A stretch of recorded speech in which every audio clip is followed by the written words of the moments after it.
This machine is the Hammer Strength Isolateral Shoulder Press. It works the shoulder or deltoid muscles, the middle and front primarily, and it also works the triceps, the muscle at the back of the arm. You'll see with this machine it starts from a wide position with the handles, and as I press through you're going to see it comes closer. This is what we call a converging action. This starts to reflect the real way the biomechanics work when we're using both the elbow and shoulder joint at the same time. I mentioned the word isolateral before. Isolateral. This means that there is two loading points on the machine. You'll see there's 2 points at which we load the weight on, and it means that both of these lever arms will work independently of each other. This means I can use two hands, a single hand, an alternating action, or even an uneven weight on this machine. The applications of this machine to the real world, it strengthens us for putting things up on a shelf, putting things up overhead. One of the fantastic benefits of the isolateral machine is it allows you to use a single hand action, because in the real world not everything's always going to be balanced. What this does, by using a single hand action, it allows us to strengthen the muscles that help stabilize us along our spine and increase our core strength through this lateral stability. Let's have a look at how we get set up and going. First thing that we want to do, we mentioned there's two loading points, is make sure you put the correct weight on both sides, not one. So make sure you've got the same weight on both sides if that's your desired goal. Then from there, we want to adjust the seat height. Adjust the seat height so that the lever arms are just around shoulder height or even just slightly above. We're ready to start lifting. Sitting down on the seat, bum right back into the corner, resting your head back, still keeping chin neutral, chest high and stomach braced, holding onto the handles just outside of shoulder width apart.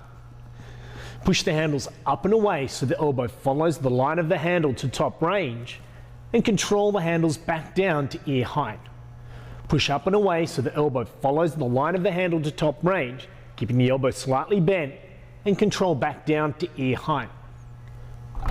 Repeat that for the desired number of repetitions. Now I mentioned before that we said it's isolateral, so we can use it in many different ways. We've just used it using two hands.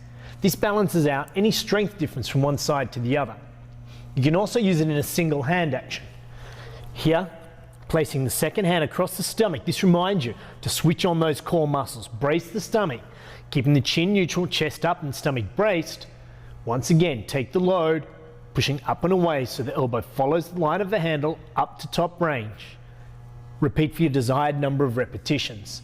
What this does, it starts to make my spine want to tilt laterally, so I've got to switch on the muscles that help stabilize me and straighten my spine up, increasing strength around the spine and decreasing the possible risk of back discomfort.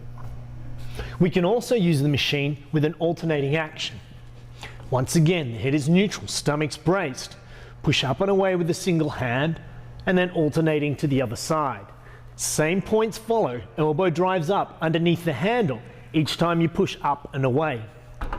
What this does is when I push one side of the muscles along my spine have to straighten me up, but when I alternate, it switches over. So it keeps the body quickly checking itself to make sure it's stabilizing us effectively. If somebody is coming back and rehabilitating, then we can also use an uneven weight mode. The uneven weight mode allows the injured side to lift a lighter weight, whilst the uninjured side can lift the normal weight that the individual would normally lift.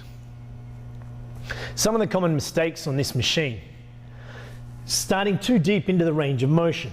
People come down too deep into the range. This big muscle, the deltoid to the side, is still strong, but the little muscles that hold this bone still in the upper arm, they don't work as effectively. So controlling the range of motion is extremely important. Another mistake is not having the elbow follow the line of the handle. Make sure the elbow follows the line of the handle through the complete range. And finally, when lifting with a single hand, so often people will try and use their body to try and counterbalance the pushing. You want to keep your body straight and symmetrical throughout the entire lift. If you wanted to design a balanced program, you would then look at including the Hammer Strength Isolateral wide pull down into your program.